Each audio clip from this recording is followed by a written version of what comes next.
नमस्कार दोस्तों, स्वागत है आपका।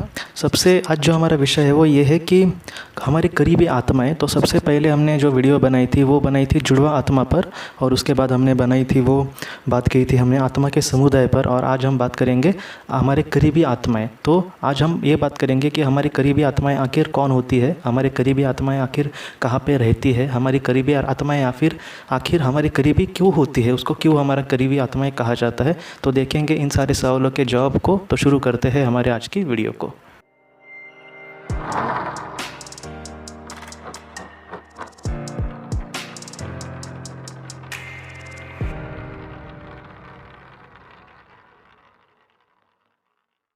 तो दोस्तों, जिस तरह से हमने समुदाय में मैंने आपसे कहा था कि हम आत्मा के एक समुदाय में रहते हैं। हमारे समुदाय में तकरीबन 15 से लेकर 40 तक आत्माएं हो सकती है। और उनमें से मैंने आपको एक उदाहरण दिया था कि स्कूल का जैसा एक क्लास होता है, उस क्लास में समझो मैं हूँ और मेरे साथ और भी 30-40 स्टूडेंट है। तो उसमें उन सारे स्टूडेंट के साथ मेरे बहुत ही अच्छे रिश्ते नहीं होंगे। अच्छे मतलब बुरे तो किसके साथ नहीं होंगे, लेकिन जिस तरह से बुरे भी रिश्ते होते हैं पृथ्वी पर, वैसे आत्मलोक में ज़रा भी नहीं होते। इस बात को थोड़ा सा समझना होगा। लेकिन बाकियों को हम मतलब सिर्फ जान पहचान होगी, उनके साथ ज़्यादा बातचीत वगैरह नहीं होंगी। लेकिन कुछ ऐसे 10-15 या फिर 6-7 मेरे ऐसे करीबी आत्माएं होंगी जो मुझसे सारी बातें उनकी पता होगी, या फिर मैं उनको अपनी सारी बातें कहूँगा। तो जिस तरह से ये सारी चीज़ें समझने के लिए इतना भी मुश्किल नहीं है। जिस तरह से पृथ्वी पर ये सारी चीज़ें होती है वैसे ही आत्मलोक में होती है। तो जो हमारे समुदाय में हमारे करीबी होते हैं, मतलब हम जिनसे अपना जुड़ाव वगैरह ज़्यादा महसूस करते हैं, उसको कहते हैं हमारे करीबी आत्मा। तो इनको भी किसी ने बनाया है। तो सर्वशक्तिमान ईश्वर ने ही सारी आत्माओं का निर्माण किया है और वही इन सारी चीज़ों को चलाता है। तो आत्मलोक में हम ऐसे करीबी आत्माओं के साथ रहते हैं जो हमारे बहुत ही करीबी होते हैं। और ऐसे जो करीबी आत्माएं होती है उनको भी अपने विकास के लिए उस किसी ना किसी करीबी की ज़रूरत होती है। जैसे पृथ्वी पर हमें जीने के लिए समझो काम करने की ज़रूरत है। काम करने के लिए हमें कुछ नौकरी तो करनी होगी या फिर अपना बिजनेस करना होगा। तो नौकरी करने के लिए मुझे कहीं तो कंपनी में या फिर कहीं तो जाना होगा, किसी इंसान के साथ मिलकर उसको पूछना होगा। मतलब किसी की मुझे ज़रूरत है नौकरी के लिए, समझ गए। जीवन जीने के लिए मुझे नौकरी करनी होगी और उस नौकरी करने के लिए मुझे किसी की ज़रूरत है, समझ गए। या फिर मैं समझो बिज़नेस किया, तो बिज़नेस के लिए मेरे पास समझो कोई एक प्रोडक्ट है, तो उसको बेचने के लिए भी मुझे लोगों की ज़रूरत है। मतलब ज़िंदगी जीने के लिए हमें किसी ना किसी की ज़रूरत होती है, समझ गए आप। मुझे ये आपको समझाना है। तो इसी तरह से आत्मा का विकास होने के लिए भी उसको किसी ना किसी चीज़ की ज़रूरत होती है, समझ गए आप। हम कहेंगे कि हमें जंगल में कोई आत्मा जाएगी और वहाँ पे अपना विकास करेगी, ऐसा नहीं होता।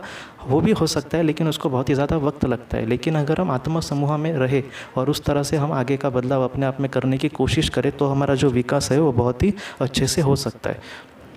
तो ये करीबी आत्माएं क्यों ज़्यादा महत्वपूर्ण होती है, बहुत लोगों को ऐसा भी लग सकता है। जैसे स्कूल में हम देखें कि कुछ स्कूल ऐसे भी होते हैं जहाँ पे एक दूसरे के साथ बच्चे बात नहीं करते, ऐसे भी स्कूल है सच कहे तो ऐसे स्कूल में वो एक दूसरे से बात नहीं करते, सिर्फ अपने पढ़ाई पर ध्यान देते हैं और उसी तरह से वो पास होते जाते हैं और स्कूल उनकी ख़त्म हो जाती है। लेकिन आत्मा में ऐसा नहीं होता। आत्मा लोक में करीबी आत्माओं को बहुत ही ज़्यादा महत्व होता है। मैं आपको एक उदाहरण देता हूँ। जीवात्मा जगत के नियम इस किताब में हम उसके बारे में, कहानी के बारे में बात की थी कि एक लड़का था, मुझे लगता है सूरदास। तो उसकी जो एक करीबी आत्मा थी उसका नाम था नीलू। तो नीलू जो थी वो उसकी करीबी आत्मा थी। मतलब एक वक्त में वो उसके समुदाय की एक आत्मा थी और उन दोनों में एक दूसरे के लिए बहुत ही अच्छे भाव थे, एक दूसरे के वो करीबी आत्मा थे। तो ऐसे वक्त में क्या हुआ कि नीलू ने अपना विकास बहुत ही अच्छे से किया और वो ऊपर के लोग चली गई। लेकिन ये जो सूरदास था वो अपने आप में विकास नहीं कर पाया था और इस वजह से वो नीचे ही रह गया। लेकिन नीलू आगे चली गई। ऐसे वक्त में सूरदास को क्या लगा कि आगे क्यों किस तरह से जाती है, इसके बारे में मैंने आपको बताया था समुदाय में। आप यही कहेंगे कि समुदाय की आत्मा आगे कैसे जाती है, तो आप ज़रूर वीडियो सुने। अगर कोई आत्मा अपना विकास स्तर अच्छा गांठ लेती है या फिर उसको अच्छे से काम करती है, तो ऐसे वक्त में वो आगे जा सकती है। और वैसा ही हुआ नीलू के साथ। नीलू का समुदाय बदल गया, उसने अपने आप में विकास कर लिया और इस वजह से वो आगे गई। लेकिन ये जो सूरदास था वो थोड़ा सा बुरे कर्म करने वाला आत्मा था। उसने बहुत ही बुरे कर्म किया और उस वजह से मुझे तो लगता है कि वो निचले स्तर पर गया होगा। तो वैसा हुआ सूरदास के साथ। तो ऐसे वक्त में सूरदास ने क्या किया कि उसको नीलू के साथ रहना था, समझ गए आप। मतलब अपने करीबी आत्मा के साथ रहने के लिए या फिर उसके समुदाय में शामिल होने के लिए इसने ऐसा जन्म का चुनाव किया जहाँ पे उसमें उस जीवन में उसने अगर जो भी चयन किए हैं अपने ज़िंदगी के लिए या फिर जो भी चुनौतियों का सामना करने के लिए जो उसने चयन किए हैं, उस चुनौती को अगर वो सफलतापूर्वक पार करता है, सूरदास समझ गए आप, तो वो बहुत ही अच्छे स्तर पर जाएगा। तकरीबन वो नीलू के स्तर पर जा सकता है या फिर उसके समुदाय में सहभागी हो सकता है। तो इस तरह से आत्मा का विकास होने के लिए मदद होती है। मैं आपको फिर से थोड़ा सा खुलकर बताता हूँ। देखिए क्या होता है बहुत बार कि हम इतने अच्छे कभी कभी नहीं होते या फिर हम अपने आप में उतना बदलाव नहीं कर पाते या फिर हमसे नहीं होता।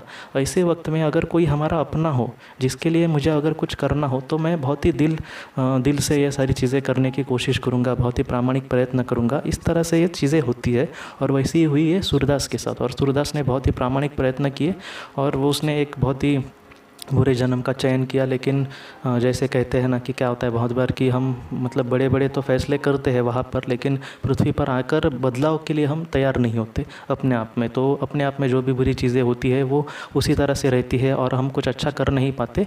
और बहुत लोग तो अच्छा नहीं कर पाते तो जाने दो, लेकिन बहुत लोग ऐसे भी होते हैं जो बुरा ही करते जाते हैं और इस वजह से उनका विकास हो भी नहीं सकता और इस वजह से वो नीचे नीचे ही चले जाते हैं और ऐसे आत्माओं को बहुत ही ज़्यादा जन्म लेने पड़ते हैं आगे जाने के लिए। तो वैसा ही हुआ सूरदास के साथ। लेकिन सूरदास को कुछ सिखाने वाली आत्मा वगैरह मिली। लेकिन ऐसे वक्त में ये जो हमारे करीबी आत्माएं होती है वो बहुत ही ज़्यादा महत्वपूर्ण बन जाती है, क्योंकि उनके वजह से, उनके साथ के वजह से हम अपने आत्मा विकास लाना बहुत ही अच्छा कोशिश कर सकते हैं। देखिए हमेशा ही हमारे साथी के लिए हमें बहुत ही बुरा जन्म लेना पड़ेगा ऐसा ज़रा भी नहीं है। जो सूरदास था, मैंने आपसे कहा कि वो थोड़ा सा बुरे कर्मों वाला इंसान था, इस वजह से उसको बहुत ही ज़्यादा कठिनाई का सामना करना पड़ा। इसको एक ही ऑप्शन है या फिर इन सारी चीज़ों को एक ही जवाब है कि हमारे हाथों से कभी कुछ बुरा ना हो। अगर हमारे हाथों से कुछ बुरा ना हुआ तो हम अपने समुदाय में ही रहेंगे और हमारे अपने भी हमारे साथ रहेंगे। इस बात को हमें जानना होगा। लेकिन सृष्टि का नियम या फिर सर्वशक्तिमान ईश्वर का जो नियम है, कायदा कानून है, वो ये कहता है कि आप अपने आप में अच्छे बदलाव लाओ और आगे बढ़ो। एक वक्त ऐसा भी आएगा कि अगर आपने बहुत ही अच्छा अपना काम किया तो आपका समुदाय धीरे धीरे आगे बढ़ता जाएगा और ऐसे वक्त में आपका विकास अच्छा होता जाएगा और नए नए आत्माओं के साथ आपकी दोस्ती बनेगी, वो आपकी करीबी आत्माएं तब बन जाएगी। और एक वक्त ऐसा आएगा कि आप पूरी तरह से सातवें लोक को भी पार कर मोक्ष को प्राप्त हो सकते हैं। तो नियम ये कहते हैं कि आपको इस तरह से जीना होगा। नियम ये नहीं कहते कि हमारे करीबी आत्मा को ही आप चिपक के रहो या फिर उसके साथ ही हमें सारे जीवन निकालने हैं, ऐसा ज़रा भी नहीं है। हमें अपने कर्मों पर, हमें अपने डेस्टिनेशन पर ध्यान देना चाहिए। मुझे सबसे आखिर मेरा जो स्टॉप है वो है मोक्ष का, उसको हमें देखना चाहिए और उस तरह से हमें आगे बढ़ना चाहिए। तो ये सारी चीज़ें इस तरह होती है और इस वजह से हमें आगे बढ़ने के लिए बहुत ही ज़्यादा प्रेरणा मिलती है हमारे करीबी आत्माओं से और इस वजह से हमारे करीबी आत्माएं बहुत महत्वपूर्ण होते हैं। हमारी करीबी आत्माएं ऐसी होती है जो हमारे अंदर बहुत सारे बदलाव लाती है और जो बहुत ही अच्छे से हमें प्रेरणा दे सकती है कि हमें अच्छा कुछ करना होगा। सिर्फ हमारी करीबी आत्माएं हमें प्रेरणा नहीं देती, कभी कभी हम अपने करीबी आत्माओं को भी बहुत बड़ी प्रेरणा दे सकते हैं। समझो आप अच्छा काम कर रहे हो और तो आपकी करीबी जो आत्माएं हैं उनको भी अच्छा लगेगा कि आप अच्छा काम कर रहे हो, तो वो आपके साथ अच्छा काम करने के लिए वो भी अपने आप में अच्छा बदलाव ला सकती है। तो ये जो हमारी चीज़ें हैं वो इस तरह से चलती है। और मैं आखिर में आपको एक ही बात कहता हूँ कि जिन लोगों ने किसी अपने को खोया है तो ज़्यादा से ज़्यादा ये पॉसिबल है कि वो आपके समुदाय की आत्मा है। और इस वजह से मैं आपसे हाथ जोड़कर फिर से कहता हूँ कि आपको उनको लेकर ज़रा भी टेंशन लेने की ज़रूरत नहीं है। क्योंकि बहुत ही कम बार ऐसा होता है कि हमारे समुदाय के आत्माओं से हम बिछड़ते हैं। बहुत ही कम बार। ऐसा कब होता है मैं आपको बोलता हूँ।